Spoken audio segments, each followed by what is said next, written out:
Bonjour à chacun et chacune, que le Seigneur vous bénisse richement en cette journée. Je vais peut-être vous surprendre aujourd'hui en rapprochant Paul de Jean de La Fontaine. Je lis avec vous Colossiens 2,16. Que personne donc ne vous juge au sujet du manger ou du boire, ou au sujet d'une fête, d'une nouvelle lune, ou des sabbats. C'était l'ombre des choses à venir, mais le corps est en Christ. Le verset 17, mais le corps est en Christ, est rendu dans des versions plus modernes par la réalité est en Christ. Mais retenez bien cette notion du corps égale réalité. Les prescriptions alimentaires, les fêtes, les nouveaux mois, nouvelle lune, les sabbats et tous les rituels qui y sont attachés sont des ombres qui renvoient vers une réalité, Christ. C'est ce que le texte nous dit ici. Le corps est en Christ. Et toutes ces choses, prescrites par la loi, sont des ombres. L'auteur de l'Épître aux Hébreux ne dit rien d'autre. Le culte de tout le tabernacle est qualifié d'une ombre des choses célestes, Hébreux 8,5. La loi elle-même est décrite comme possédant une ombre des biens à venir, Hébreux 10,1. Les deux textes, si vous le lisez, établissent le contraste entre l'ombre et la réalité incarnée en Christ. Ces ombres renvoient vers la réalité, Christ. En Colossiens, Paul utilise cette image saisissante de l'ombre et du corps, de la réalité. Donc, c'était l'ombre des choses à venir, mais la réalité, mais le corps est en Christ.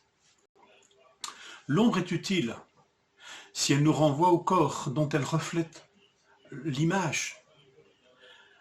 Mais une ombre sans corps n'existe pas.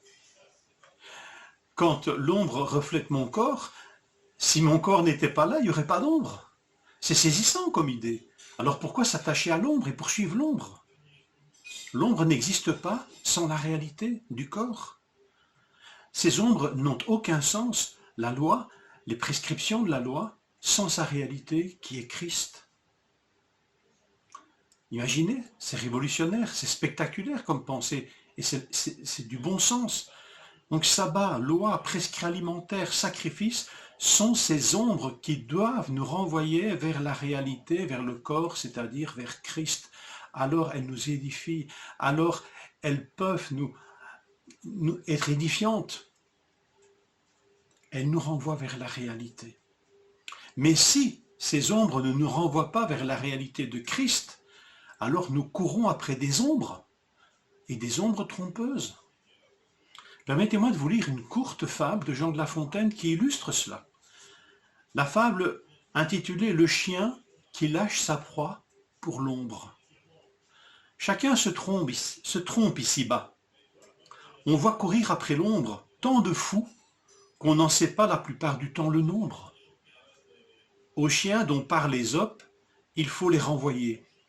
Ce chien, voyant sa proie en l'eau représentée, la quitta pour l'image et crut se noyer.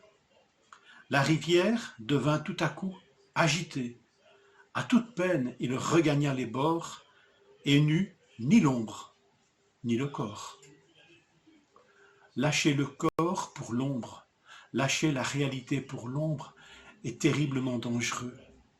Lâcher le corps, Christ, pour les ombres trompeuses de la justice par la loi, de la beauté des rituels, des abstinences qui sont centrées sur notre nombril et notre bien-être, nous fait lâcher la réalité pour l'ombre. Et nous y risquons la noyade, comme le chien de la fable, et la perte de ce qui n'existe qu'à cause de la réalité qu'elle reflète. La loi est bonne si elle nous conduit à Christ. Les sacrifices sont utiles s'ils nous renvoient vers celui de Christ, qui est l'ultime sacrifice qui annule tout ce qui peut être fait par la suite. Ne lâchons pas la réalité de Christ pour des ombres, parce que nous risquons d'y perdre et l'ombre et la réalité. Attachons-nous à la réalité qui est Christ. en qui toutes ces choses s'expliquent, se comprennent, s'harmonisent et nous édifient. Que Seigneur nous bénisse et nous fortifie. Bonne journée, en compagnie de Paul, et de temps en temps peut-être, pourquoi pas, de Jean de La Fontaine.